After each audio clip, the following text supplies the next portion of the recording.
നമസ്കാരം. 101 MLA-മാരുടെ പിന്തുണയോടെയാണ് മുഖ്യമന്ത്രി V D Satheesan നാട് ഭരിക്കുന്നത്.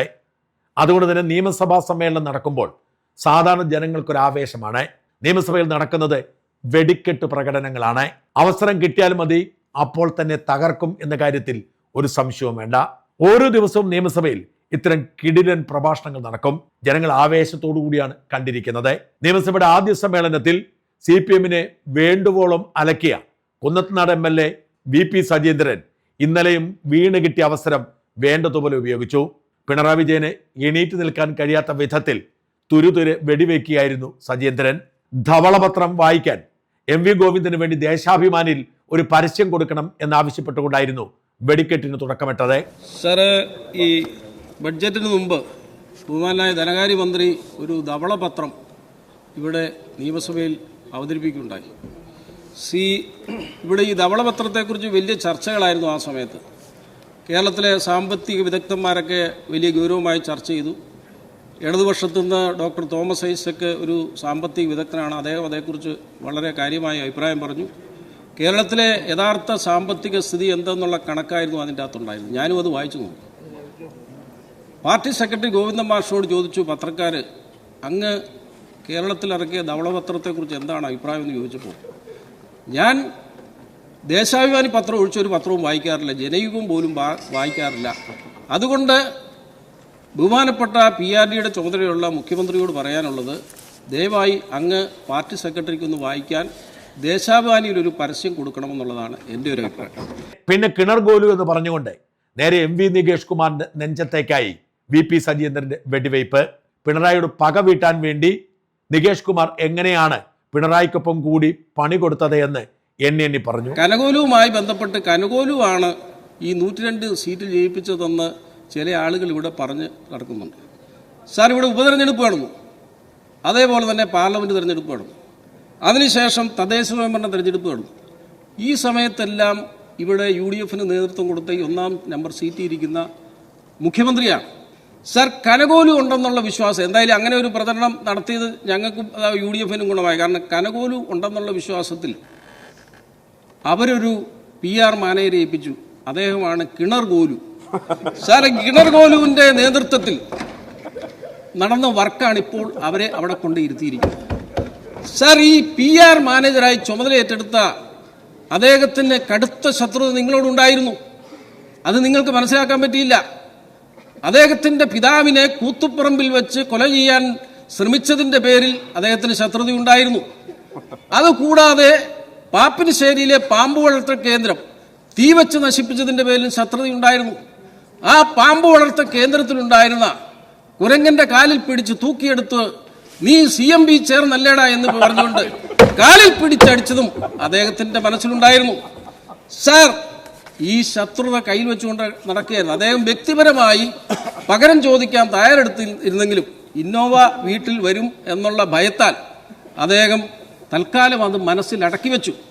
കണ്ണെഴുതി പൊട്ടും തൊട്ടേ എന്ന സിനിമയിൽ ഭദ്ര എന്ന കഥാപാത്രം അതിലെ വില്ലന്മാരെ കൊന്നൊടുക്കിയതിന് കഥ പറഞ്ഞുകൊണ്ട് ആ പ്രളയത്തിൽ ഒലിച്ചുപോയ പിണറായിയെ മരുമോനെയും കുറിച്ചായിരുന്നു മറ്റൊരു കഥ പറച്ചിൽ. സർ, കണ്ണെഴുതി പൊട്ടും തൊട്ടു എന്ന് പറയുന്ന ഒരു സിനിമയാണ് ഇതുമായി ബന്ധപ്പെട്ട് എൻ്റെ മനസ്സിലേക്ക് വരുന്നത്. സാർ, അതിൽ തിലകൻ 8 വീട്ടിൽ നടേശൻ മുതലാളിയായിട്ട് അഭിനയിക്കുന്നു. അദ്ദേഹത്തിൻ്റെ മകൻ ബിജു മേനോൻ നടേശൻ മുതലാളിയുടെ മകൻ ഉത്തമനായിട്ട് അഭിനയിക്കുന്നു. മഞ്ജു വാര്യർ ഭദ്ര എന്ന് പറയുന്ന കഥാപാത്രമാണ്. ഈ 8 വീട്ടിൽ നടേശൻ മുതലാളിയുടെ ക്രൂരത കൊണ്ട് ഈ പറയുന്ന സിദ്ദിഖ് എന്ന് പറയുന്ന ചന്ദ്രപ്പന് ആ കുട്ടനാടൻ പാടശേഖരത്ത് വെച്ച് ജീവനോടുകൂടി ചേറിൽ പൊതിഞ്ഞ് മരണപ്പെടുന്ന ഒരു കഥയാണ്. ആ കുട്ടി കൊച്ചുകുട്ടിയായിരുന്നപ്പോൾ ഈ ഭദ്ര എന്ന് പറയുന്ന മഞ്ജു വാര്യർ ഇതെല്ലാം കാണേണ്ട ഒരു സാഹചര്യം ഉണ്ടായി. അപ്പോൾ വർഷങ്ങൾക്ക് ശേഷം ഭദ്ര തിരിച്ചു വരികയാണ്. ഭദ്ര തിരിച്ചു വന്ന് ഈ നടേശൻ മുതലാളിയുടെ വീട്ടിൽ ജോലിക്കാരിയായി കയറിപ്പറ്റുകയാണ്. ജോലിക്കാരിയായി കയറിപ്പറ്റിയതിന് ശേഷം എന്തു ചെയ്തു? ഈ നടേശൻ മുതലാളിയെ ഒരു വശത്തൂടെ അദ്ദേഹം ഇങ്ങനെ വശീകരിച്ചു, മറുവശത്ത് മകനെയും വശീകരിച്ചുകൊണ്ടേയിരുന്നു. അപ്പോൾ രണ്ടുപേരെയും വശീകരിച്ച് ഒരു സ്ഥിതിയായപ്പോൾ ഈ രണ്ടുപേരോടും പറഞ്ഞു, പാടത്ത് കൊയ്ത്ത് തീരുന്ന അന്നത്തെ രാത്രി 11 മണിക്ക് വരാൻ പറഞ്ഞു. തെക്ക് ഭാഗത്തുനിന്ന് തന്തയായ ഈ നടേശൻ മുതലാളിയും വടക്ക് ഭാഗത്തുനിന്ന് ആര് വരുന്നു? മകനായ ബിജു മേനോനും. രണ്ടുപേരും ഈ കളത്തറയിൽ വെച്ച് കൂട്ടിമുട്ടുകയാണ്. അവസാനം എന്തു ചെയ്യുന്നു? ചെളിയിലേക്ക് മറയുന്നു. ചെളിയിൽ മറിഞ്ഞ് ഊണ്ടുകിടന്നപ്പോൾ ഈ ഭദ്ര എന്ന് പറയുന്ന കഥാപാത്രം അവിടുത്തെ ഒരു വലിയ മടയുണ്ട്, വെള്ളം കെട്ടി നിർത്തുന്ന മട, അതിസാഹസികമായി കുത്തിപ്പൊട്ടിച്ച് ഈ വെള്ളം ഒഴുക്കി വിടുകയാണ്.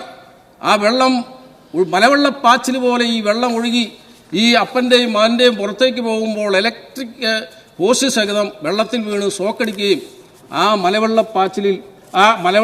വെള്ളപ്പാച്ചിലിൽ ഇവർ രണ്ടുപേരും ഒലിച്ചു പോവുകയാണ് ചെയ്തത്.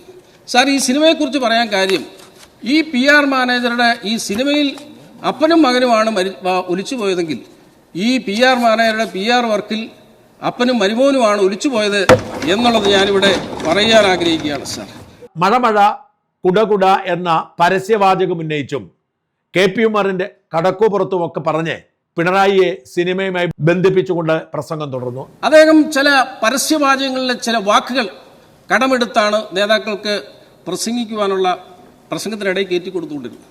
അതുപോലെ തന്നെ ചില സിനിമയിലെ ഡയലോഗുകൾ ഇടയ്ക്ക് പ്രസംഗത്തിനിടയിൽ കയറ്റി കൊടുക്കും. അങ്ങനെ ഒരു പഴയ ഒരു പരസ്യവാചകമാണ് മഴ കുട മഴ വന്നാൽ വീട്ടിൽ പോടാ. ആ പരസ്യവാചകത്തിലെ ഒരു വാചകമെടുത്ത് വീട്ടിൽ പോയി ചോദിച്ചാൽ മതി എന്ന് പ്രസംഗത്തിലൂടെ. പിന്നെ 45 വർഷം മുമ്പ് മലയാളത്തിൽ ഇറങ്ങിയ ഒരു സിനിമയുണ്ട്. ആ സിനിമയിൽ KP ഉമ്മറിനോട് ഷീല പറയുന്നു കടക്കുപുറത്ത്, അതും ഇതേപോലെ തന്നെ കയറ്റിവിട്ടതാണ് സാർ.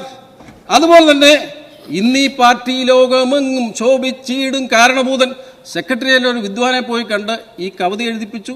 കവിത എഴുതിപ്പിക്കുക മാത്രമല്ല, അതിന് താളത്തിനൊത്തൊരു തിരുവാതിരയും കൂടെ കളിപ്പിച്ചു സാർ. 50 വർഷം വയറ്റിൽ കിടന്ന കത്രിക പുറത്തെടുത്തപ്പോൾ ഒരു ഡോക്ടറെ കൊണ്ട് പറയിപ്പിച്ചു 50 വർഷം കത്രിക അകത്ത് കിടന്നാലും ഒരു കുഴപ്പമില്ല എന്ന് പറയിപ്പിച്ചു. ശരിയാണ് സാർ, കത്രികയെ അപ്പോൾ തന്നെ ഡോക്ടർ എടുത്തൊന്ന് മീശ കട്ട് ചെയ്ത് നോക്കി, കത്രികയ്ക്ക് യാതൊരു കുഴപ്പവും സംഭവിച്ചില്ല സാർ. അപ്പോൾ ഇങ്ങനെയുള്ള കാര്യങ്ങളാണ് അദ്ദേഹത്തിന്റെ നേതൃത്വത്തിൽ കഴിഞ്ഞ കുറെ കാലങ്ങളായി ചെയ്തുകൊണ്ടിരുന്നത്. വടക്കൻ വീരഗാഥയിൽ ചന്തു തോറ്റതിനെ കുറിച്ച് വൈകാരികമായി പറയുന്ന ഭാഗം ആവർത്തിച്ചുകൊണ്ടായിരുന്നു VP സജീന്ദ്രന്റെ വെടിനിർത്തൽ. അതുകൂടാതെ ഇപ്പോൾ ഈ PR മാനേജർ പുതിയൊരു ഡയലോഗുമായി ഇറങ്ങിയിട്ടുണ്ട്. അത് MDയുടെ വടക്കൻ വീരഗാഥയിലെ ഒരു ഡയലോഗാണ്. അടുത്ത പ്രസംഗത്തിൽ ചിലപ്പോൾ കേൾക്കാം. ഞാനിപ്പോൾ ഇത് എഴുതി കൊടുത്തുകൊണ്ട് ചിലപ്പോൾ അത് ഒഴിവാക്കും. ജീവിതത്തിൽ ചന്തുവിനെ തോൽപ്പിച്ചിട്ടുണ്ട് പലരും പല വട്ടം. ഉപതെരഞ്ഞെടുപ്പുകൾ ആദ്യം എന്നെ തോൽപ്പിച്ചു, പാർലമെന്റ് തെരഞ്ഞെടുപ്പിൽ പിന്നീട് എന്നെ തോൽപ്പിച്ചു, തദ്ദേശ തെരഞ്ഞെടുപ്പിലും എന്നെ തോൽപ്പിച്ചു, നിയമസഭാ തെരഞ്ഞെടുപ്പ് 102 സീറ്റിലും തോൽപ്പിച്ചു. ചങ്ങാതിമാരായ G സുധാകരനും കുഞ്ഞികൃഷ്ണൻ TK ഗോവിന്ദൻ മാഷും എന്നെ തോൽപ്പിച്ചു. തോൽവികൾ ഏറ്റുവാങ്ങുവാൻ ചന്തുവിന്റെ ജീവിതം ഇനിയും ബാക്കി എന്നുള്ള ഡയലോഗാണ് സാർ ഇനി ഇവിടെ പറയാനുള്ളത്. ഇതൊക്കെ കേട്ടുകൊണ്ട് ചിരിച്ചിരിക്കാൻ മാത്രമായിരുന്നു പ്രതിപക്ഷ നേതാവ് പിണറായി വിജയന്റെ വിധി. അതിനിടയിലാണ് സ്ത്രീ സുരക്ഷാ പദ്ധതിയെക്കുറിച്ച് ചോദ്യം ഉന്നയിച്ചുകൊണ്ട് സ്ത്രീകളെ കണ്ണീര് കുടിപ്പിക്കരുത് എന്ന് പറഞ്ഞ് AC മൊയ്തീൻ രംഗത്തെത്തിയത്.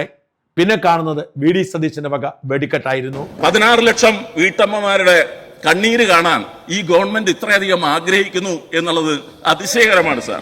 ജനക്ഷേമ പദ്ധതികളെ തകർത്ത് സ്വകാര്യവൽക്കരണത്തിന്റെ നിലയിലേക്ക് പോകുന്ന ഈ സർക്കാർ നമ്മുടെ നാട്ടിലെ പാവപ്പെട്ടവരെ താല്പര്യം ബലികഴിക്കുന്ന ഈ നിലപാട് ഉൾപ്പെടെയാണ് സാർ ഇതിൽ പ്രതികരിക്കുന്നത്. ഒരു അധികാരത്തിൽ ഇരുന്നത് 120 മാസമാണ്, 10 വർഷം. 120ാമത്തെ മാസം പ്രഖ്യാപിച്ചൊരു പരിപാടിയാണ് സാർ. ഞങ്ങളുടെ പ്രകടന പത്രികയിലുണ്ട്, ഞങ്ങളുടെ പ്രകടന പത്രികയിലുണ്ടെന്ന് പറയുന്നത്.